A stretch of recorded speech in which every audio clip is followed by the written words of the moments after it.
Como ativar o Windows Sandbox? Aqui sem enrolação, a gente vai aqui no menu iniciar ou na aba de pesquisa aí vai escrever assim, ó, ativar ou desativar. Só isso, que já vai aparecer aqui, ó, ativar ou desativar recursos do Windows. Toca aí, ele vai abrir essa janelinha.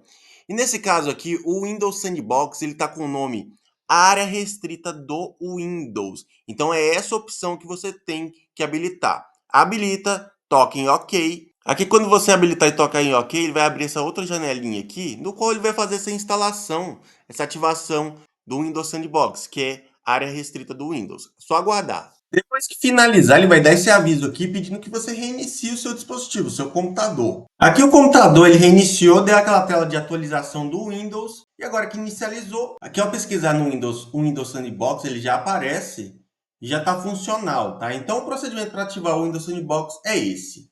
Foi!